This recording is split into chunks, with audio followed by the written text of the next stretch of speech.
Welcome to Sinkowitz, hosted by the fearless Linda Sinkowitz. She's syncing you up with the latest in election integrity, from breaking headlines to critical updates you won't hear anywhere else. With Linda, it's facts first as she leads the fight for one vote for one legal voter. Stay informed, stay empowered. Let's jump in. Hi, and welcome to Sinkowitz. I'm Linda Sinkowitz. I'm the founder and CEO of Fight Voter Fraud. So we want to welcome everyone who is watching us on Rumble, YouTube, OBBM Network TV, and all our other social platforms. So thank you. Our guest this week is Sam Anthony. He is from yournews.com. The states we're going to be discussing this week are Colorado, Idaho, Kansas, Wisconsin. We have our election terms, our election trivia, national news, vote notes, and international, which, just giving you a heads up, we're going to be discussing Hungary again because they had their election on April 12th. All right, let's get right into it with our guest this week, Sam Anthony. Welcome. Hey, Linda, how are you? I'm doing great. So we wanted to talk to you about yournews.com. So we want everybody to know about your organization. I'd be happy to share it with everybody. So we all know the legacy media is not going to survive, right? A lot of people think it's because they're lying. It has nothing to do with it. It's because it's an antiquated product. And as I tell people, it's the reason you don't send a telegraph anymore. It's because somebody created the telephone, right? There's always a product that replaces something else. So the mainstream media has been laying people off. So a couple of weeks ago, you may have saw CBS laid off 1,100 people. The interesting part was they announced that May 22nd, I think, is the last day they're going to be broadcasting for their syndicated radio. Because, you know, ABC, NBC, CBS, Fox have nationally syndicated radio. Here's the reason why. Out of the people listening to audio, 1 in 10 are listening to radio on the dial. 90% are streaming, which means the marketplace is almost completely gone, right? Watch what happens with TV. TV's gone next because there's 3 in 10 watching television news on TV. 70% of them are watching it on the internet, like this show. So they're streaming it, right? That's where it's all going. So it's all moving to platforms, Linda. And so everybody knows YouTube, 61 million people. Rumble has 250,000 people. Don't ask me how many people Instagram and TikTok have, but it's in the hundreds of millions. They're all individual creators. And so you could have a platform like YouTube, which has 60 million creators, but it drew 3 billion people last month. And the money goes where the people are, right? That's the reason they're going out of business. So what Your News is we are a hyper local news platform. So it looks like the Miami Herald or the New York Times or the Chicago Tribune on steroids. We're in every city in the United States with the ability to target ads right down to one zip code. We're an aggregator like every news outlet on planet Earth. So the way the news business works is people that have news will send what's called a press release to the media. You know what I'm talking about, right? Yeah. And news organizations aggregate that. That could be the church bake sale or the nonprofit that's having a 5K run, right? So that content comes in, they decide what gets aired or published. We're an aggregator of the same content, but we have the ability to print it all because we can organize it by subject and geography, meaning somebody's Little League game is sports news for that city. The high school football game is sports news for the market. The Monday Night Football game is national news. So it's how we distribute information by geographical relevance. Well, so, I know with press releases, like you said, they can decide which ones they want to use and don't use. Here in Connecticut, we found out nobody wants to use our press releases. None of the mainstream. I would imagine not. Yeah, we actually stopped a couple of years ago. You know, on rare occasions, we may actually send something out, but it's mostly on platforms, as you said, not the legacy media, forget them, or even the local newspapers, forget them. Yeah, Linda, with them, it's all about controlling information, right? So everybody saw the Sinclair Broadcasting with the 50 TV saying the same thing at the same time, a threat to our democracy, right? That's called centralized news. and it comes from the top down. So everybody knows that script was sent from somebody from corporate to all the stations, and then they just read it off of a teleprompter. So what we do, the legacy media is completely against. We put the power of the press in the hands of the people where it belongs. So it's free speech. They certainly, you can't do slander, you can't, use swear Right. words, but it's, we're a news outlet, but we're all about distribution of information. And here's the most important part. There's almost 500,000 people on LinkedIn in the United States that call themselves freelance journalists. If you don't know what that means, it means I don't have a job. Okay, I'm looking for work. And then a couple 100,000 students that came out of journalism school that have nowhere to go. Student journalists. So you're just on that platform alone, there's 700,000 people.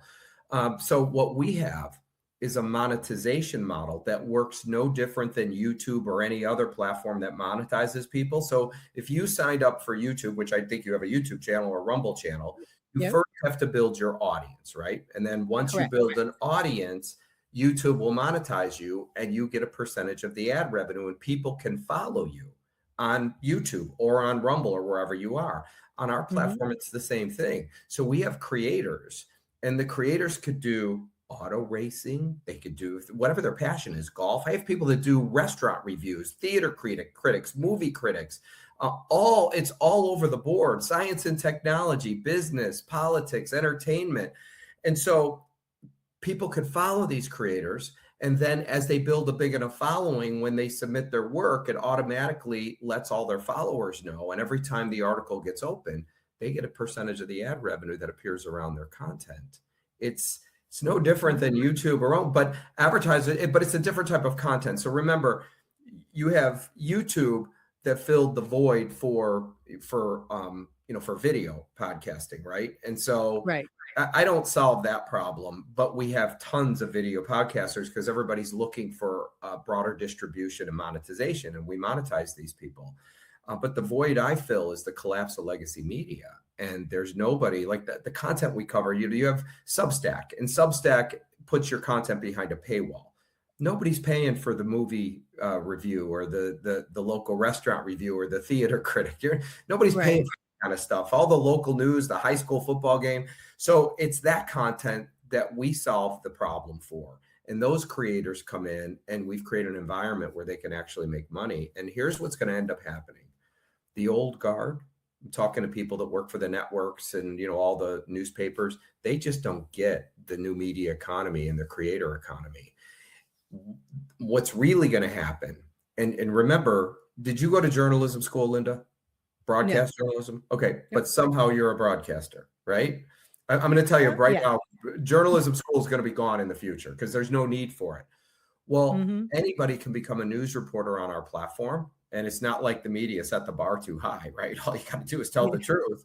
But it's going to be your neighbor. It's going to be somebody you trust that goes to the local city council meeting and reports on it and shares it with the community and makes money off of it. That's where this is all headed, a complete citizen-powered press. And we're just under 6,000 news reporters.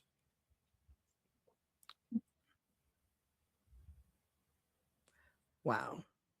And how long have you been in business? When did you start yournews.com? So we started about 24 months ago. The real onboarding has been in the last year and a half. Like, we tested it, and now we're starting to scale it up. So by the end of the year, here's the goal. I want to have at least 20 to 30,000 news reporters, because we're the only player. So I'm like YouTube for the local news space. There's nobody to compete with. Like, Rumble has to compete with YouTube. And it's not really much competition. YouTube kicked off a few people and they filled the void. It's the same with Twitter, when they kicked off all the conservatives, and then True Social opened up and filled that void. And by the way, what we do 100% will become the next mainstream media. This is where it's all headed. A creator economy, hyper local news, public participation in the news, which is what the people want, along with a monetization model for news reporters. And the marketplace is going to decide what they want, Linda. It's not going to be me. As a matter of fact, your organization should actually have an account on our platform if you don't have it already. We have other news outlets that actually use us for distribution, like they use YouTube. Well, if we're not, we certainly will be after this interview. It seems like something we absolutely need to do. Before I forget, before we came on the program, you mentioned Nick Shirley. You want to tell us about what's going on in California?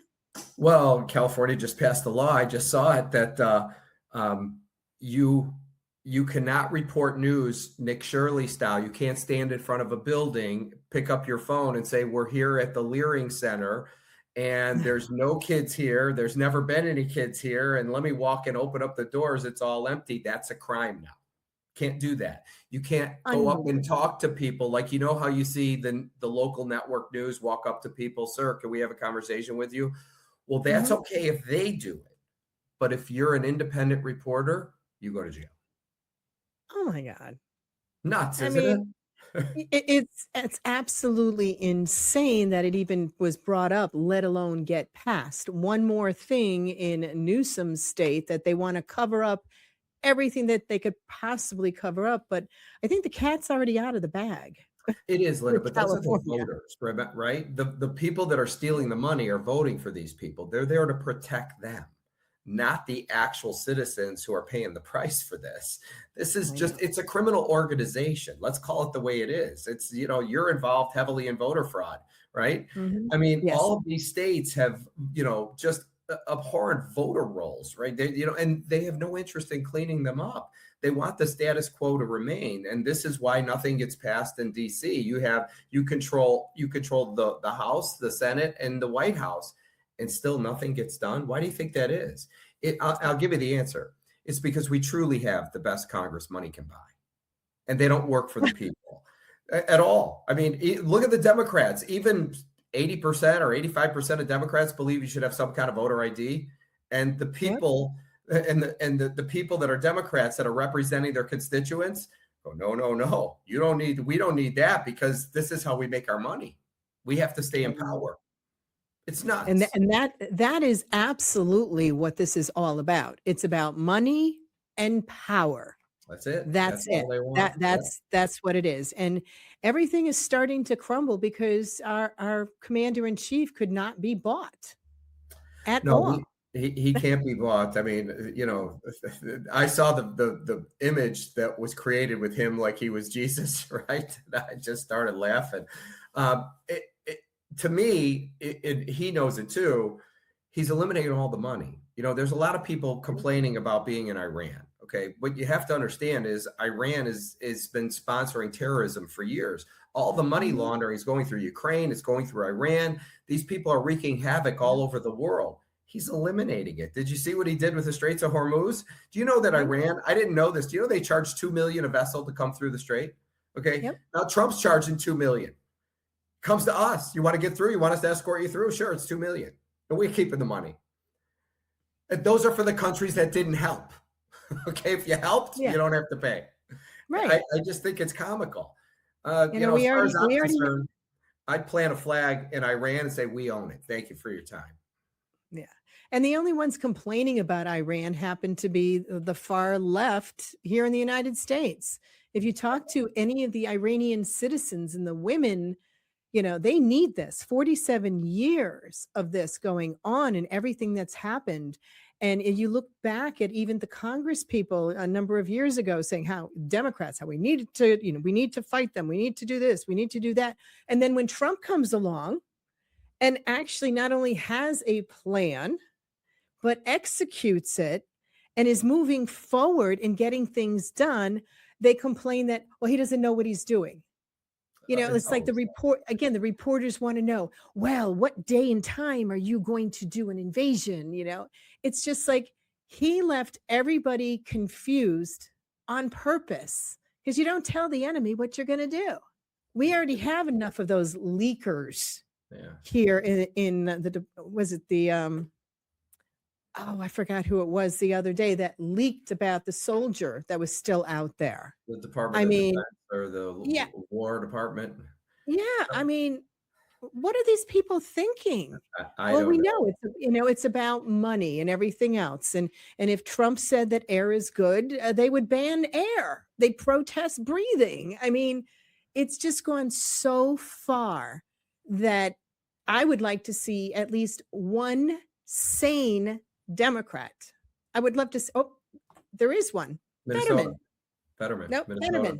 Fetterman in Pennsylvania. He is he should be the one running the Democratic Party. Yeah, no because question. he's got a head on his shoulders, you know.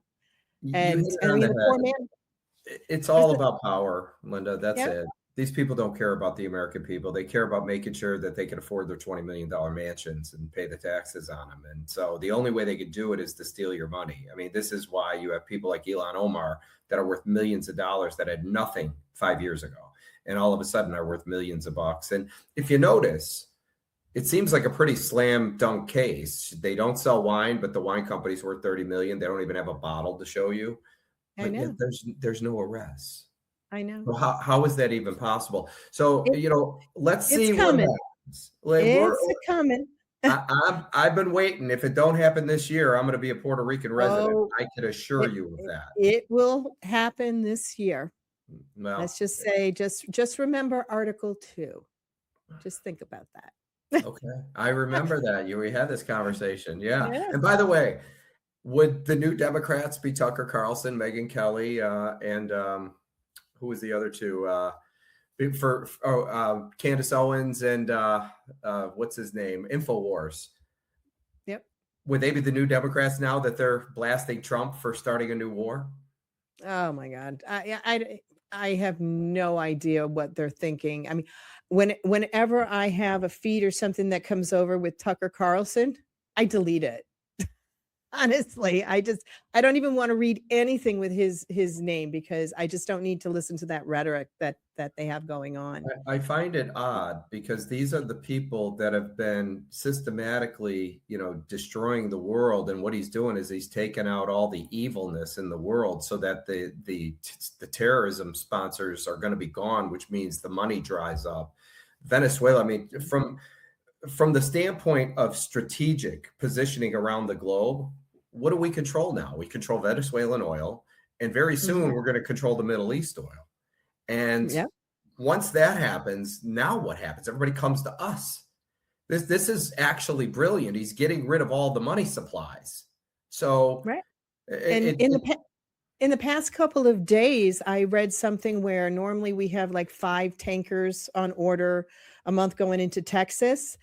The other day, it's now at 28, the first week and a half of April. So, I mean, they're already shifting with where they're going to be getting the oil. So, yay. Well, listen, we're really tight on time right now. I want to thank you so much, Sam, for coming on our program. So thank you very much. You're very welcome. And we will talk soon. Yes, we will. Thank you. Bye. Okay. Thanks. Well, we're going to go to a quick break, and we'll be right back. At Fight Voter Fraud, we work to ensure every legal vote is counted, and no unlawful vote ever diminishes the voice of we the people. We're fighting for you in courtrooms and communities nationwide to protect transparency, accountability, and fairness in every election. Our mission is simple: one vote for one legal voter.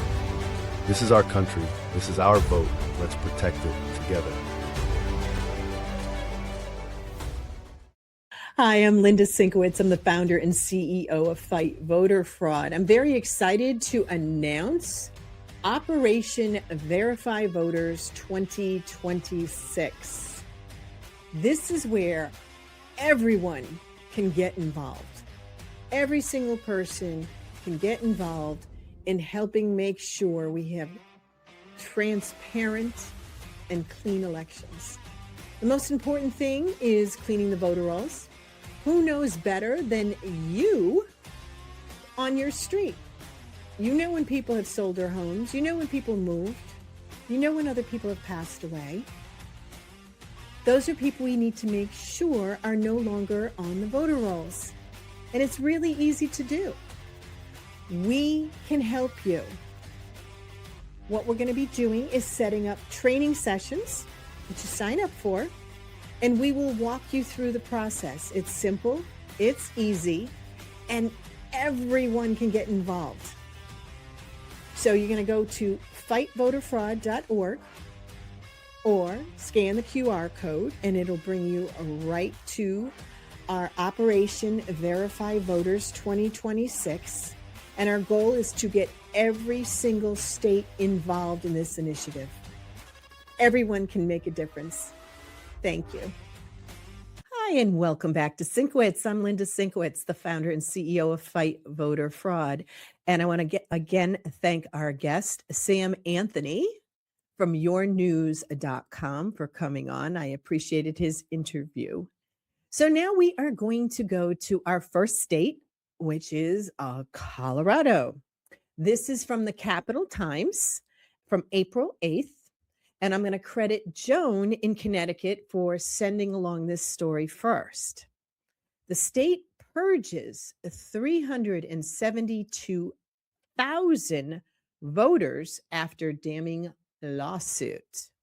So Colorado purged the 372,000 inactive voters from its rolls after a conservative lawsuit forced unprecedented transparency. But it was a lawsuit pressure or routine maintenance that cleaned the list? Question mark. Lawsuit roots in over-registration crisis. Judicial Watch conducted studies in September of 2019 and September of 2020 using the U.S. Election Assistance Commission data against census figures. These revealed 40 of Colorado's 64 counties, that's 62%, had registrations rates exceeding 100%. Just so you know, anytime you have numbers, you can't have more than 100% of something, okay? Big red flag. The highest nationally is what they found. This signaled systematic failure to remove deceased or relocated voters under the 1993 National Voter Registration Act. Now, Colorado's all-mail voting system amplified risks of inaccuracies during the 2020 election tensions. Judicial Watch filed suit in October of 2020 in U.S. District Court for the District of Colorado, naming the Secretary of State, Jana Griswold, as defendant. Now, see how long that took? 6 years. 6 years. And again, Colorado was not the only one. I mean, there were states all over the country that exceeded that, including Connecticut. Connecticut, I believe it was 116% of voters voted in Middlesex County. Pretty impressive. Yes. All right, now we're going to go on to Idaho. Idaho, this is from Valley Lookout from April 10th, 2026. Error voids absentee ballots sent to McCall voters. Absentee ballots mailed to McCall voters are being voided after Valley County officials were notified of an error on the ballot. The ballots were only sent to 55 voters in the McCall precinct on April 3rd, did not list Wayne Dalek as a candidate for McCall precinct committeeman position within the Valley County Republicans Central Committee, according to the Valley County Clerk's Office. Say that 3 times fast, which is responsible for administering local elections. Dalek, an incumbent, which means he already has the job, is being challenged for the seat by Lynn Green, who is the only candidate that appeared on the ballots mailed out on April 3rd. I wonder which way they wanted this to go. Dalek told Valley Lookout the omission was reported to him by one of the 55 voters on April 6th, at which point he reported it to the county clerk's office and the Idaho Secretary of State's office. Valley County Clerk Gabby Knapp immediately began efforts to notify voters who received ballots with the mistake. How could anybody let that go out? You would think there was at least one person who looked at the ballot, because you have to okay anything that is printed. And it would be, to me, if it's, an election, to have at least 2 people on the ballot. I mean, so if you want to read more of it, supposedly they're fixing the problem, but that's a problem that never, ever should have occurred. But whoops. Now we're going on to Kansas. This is from State Scoop on April 10th, 2026. Kansas lawmakers overturn governor's vetoes approving many voting system changes. So Kansas lawmakers have overturned vetoes on bills that Governor Laura Kelly claimed were designed to disenfranchise voters. Don't you love that word? Going to be disenfranchised because you actually have to prove it's you. Okay, Kansas state lawmakers on Thursday overturned a handful of vetoes Governor Laura Kelly, including on bills that she said would, quote, suppress civic engagement and make it harder for Kansasians to vote, unquote.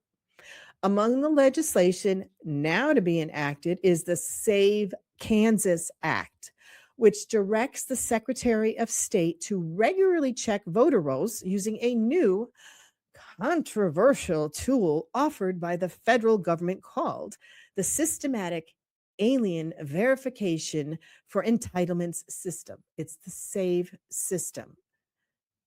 That tool originally was designed to check whether non-citizens were eligible for various benefits, has been repurposed by the second Trump administration to root out non-citizen voting, despite it being, quote, exceptionally rare. And that's even underlined. I mean, really, they can't even report, without adding in all this other stuff. But I guess that then it lets me point out what they're doing and give my opinion on their opinion of the story that shouldn't have had an opinion in it to begin with.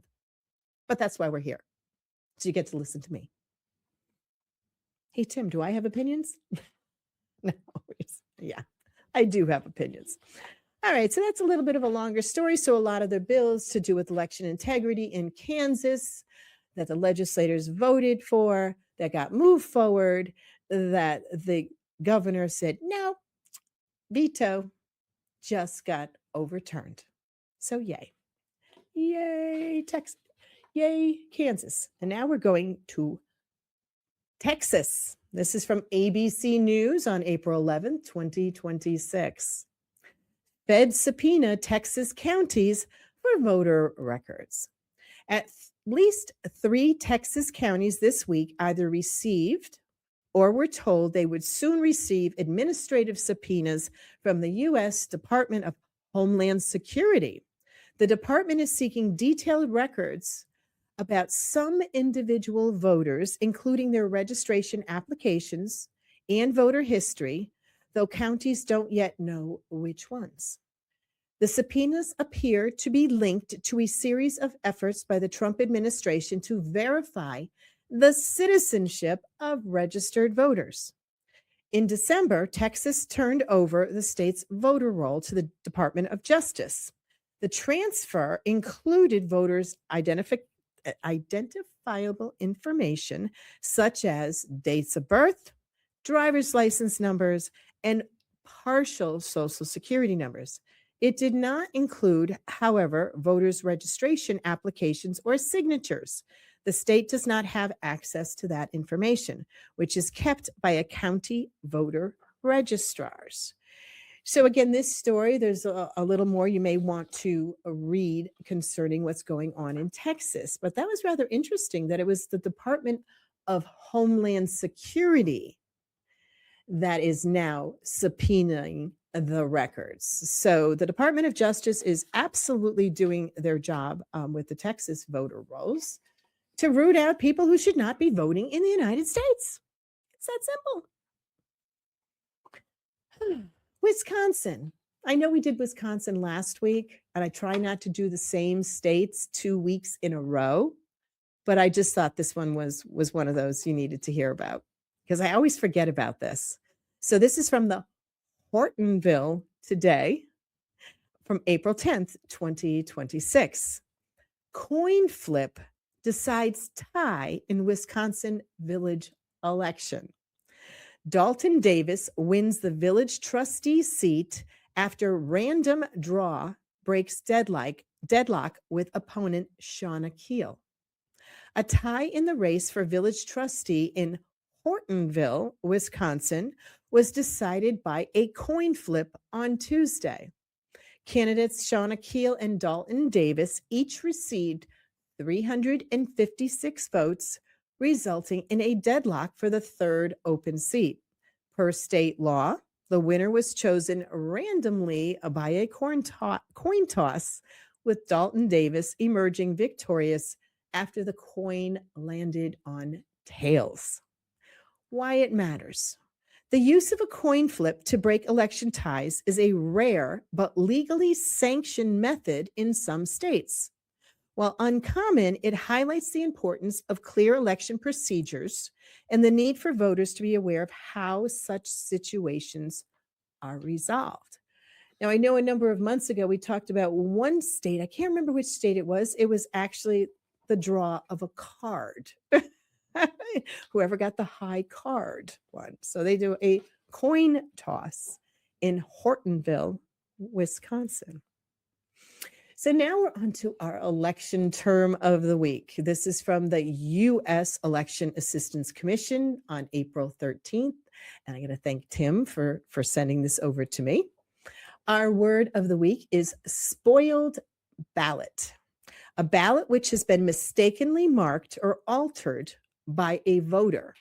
A spoiled ballot is not cast, and the voter may request a new ballot to mark correctly. Our trivia question of the week. According to his wishes, the president was buried wrapped in the American flag, and his head rested on a copy of the U.S. Constitution.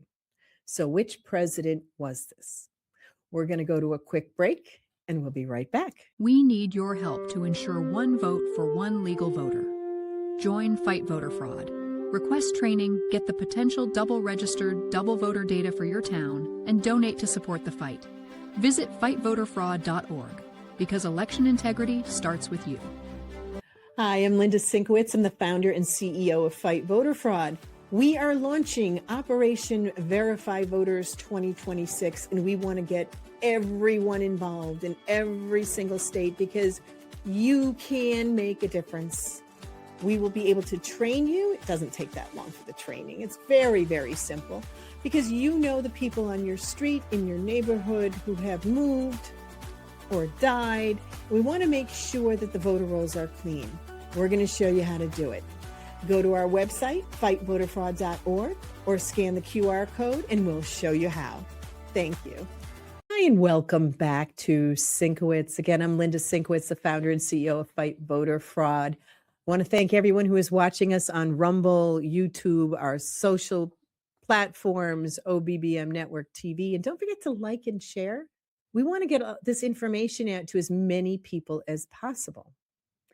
So when I left you last, which was maybe a minute ago, it was our trivia question.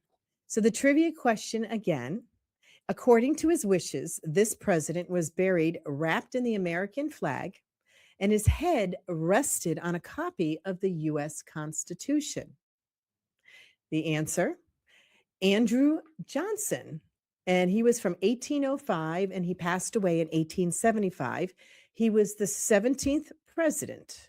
Johnson died on July 31st, 1875 in Tennessee. According to his wishes, a small funeral was held in the Masonic tradition because he had become a master mason in 1851, taking place under a willow tree that the president had planted himself from a slip of willow tree at the grave of Napoleon on the island of St. Helena. He was buried on his land, which is now the Andrew Johnson National Cemetery, wrapped in the American flag made of silk, with his copy of the U.S. Constitution placed under his head as he requested. I think that's really neat. All right, so now we're going to go on to national news. And this is from The Gateway Pundit from April 11th, 2026. And I want to thank my friend Tim from Texas for immediately sending this along first. Pennsylvania Secretary Al Schmidt uncovers hundreds of non-citizen on voter rolls in addition to another 11,000 previously flagged. Pennsylvania Secretary of the Commonwealth Al Schmidt has confirmed that hundreds of non-citizens were found registered to vote, and in some cases casting ballots in the Keystone State. Where are all those naysayers? Huh? Never happens. Never happens. The revelation comes on top of a much larger pool of 11,198 voters who were previously flagged for eligibility concerns, triggering a renewed scrutiny over how such discrepancies were allowed to persist in a critical swing state. We know how, and we know why. According to Spotlight PA, Schmidt's own investigation as former Philadelphia City Commissioner uncovered a disastrous Penn DOT motor vehicle glitch that left 168 non-citizens in Philly registered through the automatic system, required by federal law, but botched beyond belief, plus another 52 registered by other shady means. These non-citizens just didn't sit on the rolls. They cast a total of 227 votes across multiple elections. So this is another story that there's continued information. If you go to our website, and click on the link on the show, you will be able to find it. So I think that's everybody's coming to the realization, might be a problem on the voter rolls. Well, they don't have any choice right now because of what the Department of Justice is doing. Oops, I digressed. Caught myself this time. Got to save that for my final thoughts. Right now, we're going to go to vote notes. This is the one that we even have a separate section for you to click on to read the rest of it. California Congressman Kevin Mullen, and this is also from the San Francisco Chronicle. This is from April 9th, 2026. California Democrats urge election officials to prep for Trump ballot seizures during midterms. That's so funny. This was originally published on April 9th, 2026 by the San Francisco Chronicle, and it was written by Sarah DiNatale.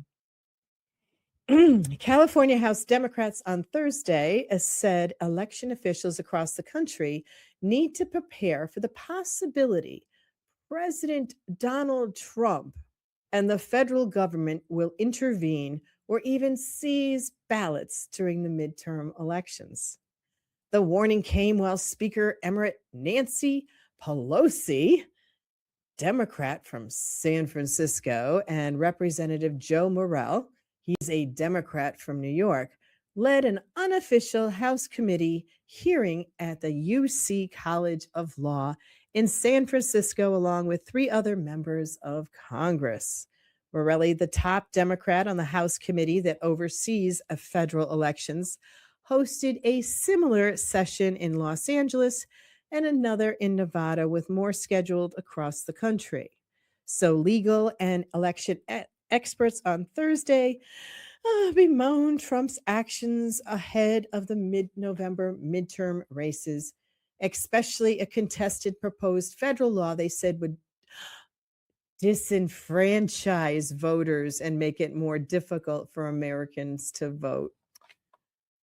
So you can go and read the rest of this. This is another far left story. Notice how they put Trump's name in front of everything. It's the Department of Justice. And the Department of Justice every year has someone who is president, but you don't need to be saying that. We know Trump is president right now, and he should have been 4 years ago. But it's a great thing that is going on. So they're nervous. They have to be nervous because all the fraud is being uncovered. Now we're going to go on to international news. And this is from Hungary. And yes, I did get it from the Associated Press on April 13th, 2026. I had to go through a number of different stories before I found one that it was like, okay, I can actually read most of this. In their words, how leaders reacted to Viktor Orban's defeat in Hungary's election. This is out of Budapest, Hungary. Hungary's Viktor Orban has had such an outsized global influence that his crushing electoral defeat is resounding far and wide. Here's how global leaders reacted in their own words. There's no immediate comment from the Trump administration, who campaigned for Orban. Ukraine has a lot at stake. Orban reportedly blocked aid for Ukraine to fend off Russia's full-scale invasion. Ukrainian President Vladimir Zelensky quickly reached out to incoming leader Peter Magare in hopes of support. It's important when constructive approach prevails. Ukraine has always sought good neighborly relations with everyone in Europe, and we are ready to advance our cooperation with Hungary. Oh my goodness. You know what? It's just, I got to tell you about Hungary. Viktor Orban has been the prime minister for 16 years. He has been outspoken against the EU because the EU wants to make sure that all the countries in the EU have all the illegals invading their country. And Poland and Hungary have been two of them that have been fighting it. And so much so they don't have even, immigration centers in either Hungary or Poland because they do not let them in because they want to retain their country. Now, the one who has been put into place is right next to Amandami and his beliefs here in New York City. So Hungary is it is just so unfortunate. They've had their crime rates were down. You have all this support, and now they better hold on to their boots in Hungary now, because they are going to be invaded. They are going to lose their country. As far as Ukraine saying, "Oh, we've always wanted to be a friendly neighbor," there is a reason why they were fighting, giving money and other stuff to Ukraine. Let's ask, who sabotaged the gas line? I wonder who did that. So anyway, I had been following it for a while, and I was very disappointed with the fact that he didn't win. Notice I did not question the integrity of the election, because we all know elections all over the world are perfect, right? Like here in the United States, there's no problem with our elections. I'm not even sure how much the vote was, but everything that I have been following and watching, it is a huge disappointment. They're also saying, well, it's because Trump was a supporter, and J.D. Vance went over and actually spoke in support of Viktor Orban. So my thoughts and prayers actually go to the people of Hungary. They are doing their best to destroy as many countries as possible, to not have people from the country, just be the ones that live there, or even vetting, just like what's going on in Spain. Spain said, hey, we'll take up to 500,000 of the immigrants. I don't even know how many hours went by before they were already flooded with all kinds of boats just landing and just coming into the country. They're welcoming this stuff, just like Biden welcomed the terrorists here in the United States. Hey, you're a terrorist. Come on, bring your buddies, bring everybody else. We're not going to vet you. That's literally what has gone on. And when people complain about Trump and ICE and, oh my God, look what they're doing, going after people here in the United States, there is a reason for it, because there are a whole bunch of terrorist cells in the United States and a number of terrorist things have been thwarted. Every week there is something that we don't know about that has not happened because we are on top of it. And it is a daunting task. We know back, when during the Cold War, the Russians, the sleepers that we had here. Do you really want another 9/11? Come on, people who are saying, well, we don't want to get rid of anybody who's in the United States. Well, if you're here legally, there is a way to come in. You need to be vetted. We need to know who you are. We can't just say, open the door. And I've seen this brought up a couple of times in some articles. Would you invite someone to come into your house and destroy your furniture and eat all your food and defecate wherever they wanted to? And you're supposed to say, oh, well, come on in. No, you wouldn't want that. And that is exactly what our commander-in-chief is doing. And it has been a really difficult task, extremely difficult task. So hopefully anyone with any inkling of common sense would understand why we need to do what we're doing. 85% of you out there do agree that we should have voter ID. You should be a U.S. citizen. We want the SAVE Act to pass. Who are the ones that are against it? Anytime you see something that is common sense, ask yourself, why? Why are they not letting it pass? There's darn good reason for it. And one of the things that you have to keep in mind, the politicians in power want to keep their power, and it's all about money. Look at all your representatives. Look how much they were worth when they went off to Congress or they went to the Senate. And now they're worth millions. Do we all of us have that happen to us in just a couple of years? All of a sudden, we're worth tons of money? We really need to scrutinize who we are voting for. Forget the rhetoric, forget the name calling, look at their records. How did they vote? I mean, remember last year, everything was all over Doge. Oh my God, Doge, and Elon Musk is this horrible person because he's pointing out all this waste and fraud and abuse. We needed someone like him to come into the United States in the White House, helping Trump say, there it is there it is there, and actually have our tax dollars going to our local communities, our schools. If they eliminated all the waste, fraud, and abuse that are going on across the country in all the states, do you realize that you probably wouldn't even have to be paying property tax? Money that comes out of your pocket because of all the money, extra money that we're going to have and things that are taken care of, because it's there. And that's where we're headed right now. And it all has to do also with elections. So before I close, anyone who is interested in getting involved, even checking on your streets of people who shouldn't be on the voter rolls, because we want to make sure only people in your communities who are eligible to vote are voting. We'll help you out. We have a training session. It only lasts about 20 minutes. Sign up. We want to help as many people as possible, and we'll hold your hand.